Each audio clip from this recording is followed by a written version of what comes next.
A lot of contact from Reese on Clark underneath. No whistle. Now, not a flagrant foul penalty. Guess who just learned that the big leagues ain't no picnic? Angel Reese found out the hard way that in the WNBA, you can't just wave bye-bye to your problems. Turns out when you're not the biggest fish anymore, you might end up being the one getting fried.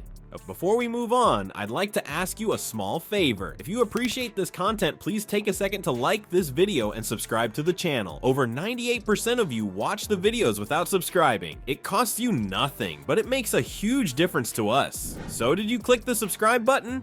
Great, thank you so much. Now back to the video. And boy, did this circus have a main event. Ever wonder what happens when a big fish from a small pond tries to make waves in the ocean? Kicking it out, Evans fakes the three, takes the two, and knocks it down. One, which it probably should have been upon review, at least by our account.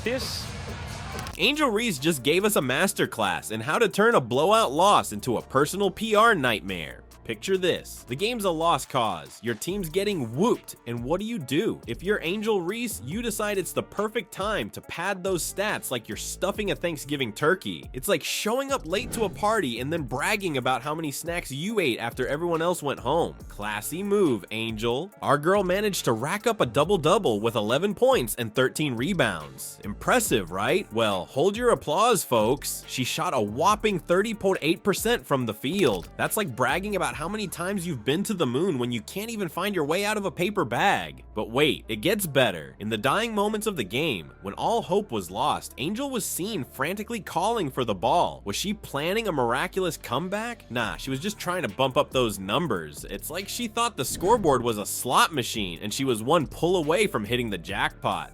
Congrats, Angel. You've tied the rookie record for most double-doubles while simultaneously winning the most likely to miss the point award. Someone should tell her that in the pros, it's not just about the numbers, it's about when and how you get them. Who knew? But let's be fair, maybe Angel was just trying to give the fans their money's worth. After all, nothing says exciting basketball like watching someone chase personal glory in a blowout loss. It's the sports equivalent of rearranging deck chairs on the Titanic. Now, I'm no basketball expert, but I'm pretty sure the goal of the game is to win, not to have the prettiest looking stat sheet when you lose. But hey, what do I know? Maybe in Angel's world, losing by 19 points is actually winning if you get a double-double. It's like golf, right? Lower score wins? Turns out Angel Reese's stats weren't the only thing inflated in this game. Her sense of injustice was working overtime too.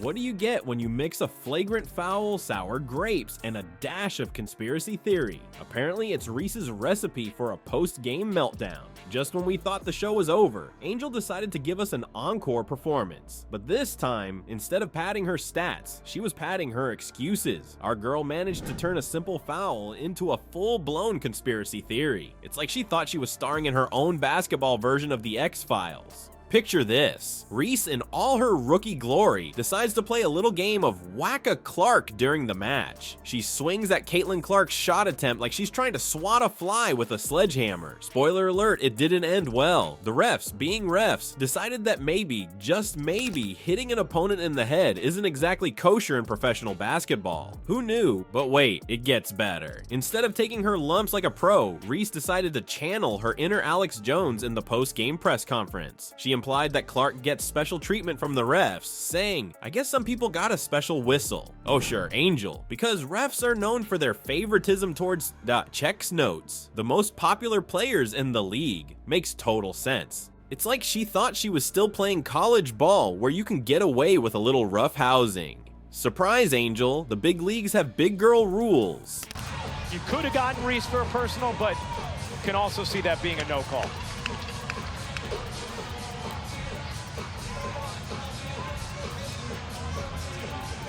Maybe someone should have told her that in the WNBA, you can't just go around bonking people on the noggin and expect to get away with it. It's not a game of whack-a-mole, sweetie. But let's be fair to Angel, it must be tough adjusting to a league where you can't just bulldoze your way to victory. It's almost like the WNBA expects you to play, I don't know, actual basketball. The audacity. And let's not forget the true victims in all this, the poor, misunderstood referees. I mean, can you imagine the pressure they're under, having to decide between calling a fair game and secretly plotting to make Caitlin Clark the queen of basketball? It must be exhausting. Pro tip, Angel. When you're in a hole, stop digging. Or in this case, stop fouling and complaining. Maybe instead of worrying about Clark's special whistle, you should focus on not giving the refs a reason to blow theirs in the first place. But hey, who are we to judge? Maybe this is all part of Angel's master plan. After all, nothing says I'm a mature professional athlete quite like accusing the refs of favoritism after a blowout loss. It's a bold strategy, Cotton. Let's see if it pays off for her. Remember when Angel Reese was the queen of college basketball? Well, her crown seems to have slipped in the pros. Is this just rookie jitters, or has our March Madness darling turned into a May disappointment? It's like she went from prom queen to the new kid at school overnight. Talk about a reality check.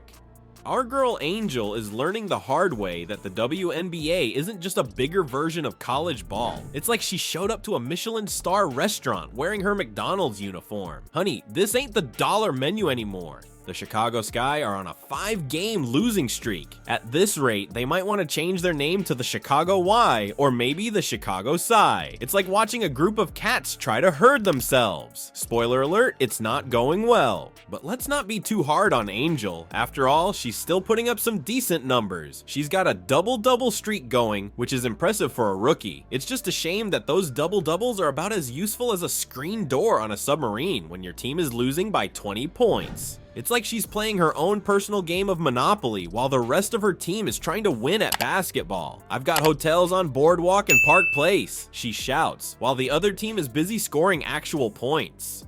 Honey, this ain't the NCAA anymore. You can't just collect properties and expect to win. And let's talk about that shooting percentage. 30.8% from the field. That's like bragging about getting a D on your report card.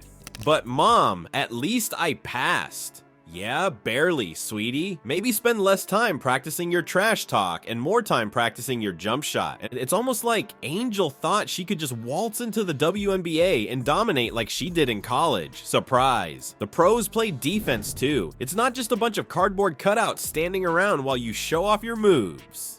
These ladies will steal your lunch money and your ball if you're not careful. But hey, at least Angel's consistent. She's consistently struggling, consistently padding her stats, and consistently making excuses. It's like watching a one-woman show called How Not to Transition to Professional Sports. Coming soon to a basketball court near you. Now, I'm no basketball expert, but I'm pretty sure the goal of the game is to win, not to have the prettiest looking stat sheet when you lose. But maybe in Angel's world, losing by 19 points is actually winning if you get a double-double. It's like golf, right? Lower score wins. The critics were quick to point out that in professional sports, it's not just about accumulating numbers. The timing and context of those stats matter significantly. It's like bragging about how many words you know when you're using them all in the wrong context. Congrats on your vocabulary, but maybe learn how to use it first. Looks like Angel Reese is learning the hard way that in the WNBA, past glory doesn't guarantee future success. Who's gonna break it to her that she can't put NCAA champ on her pro resume? It's like trying to use your high school prom king crown to get into a fancy nightclub. Sorry, sweetie, that tiara doesn't have the same shine in the big leagues.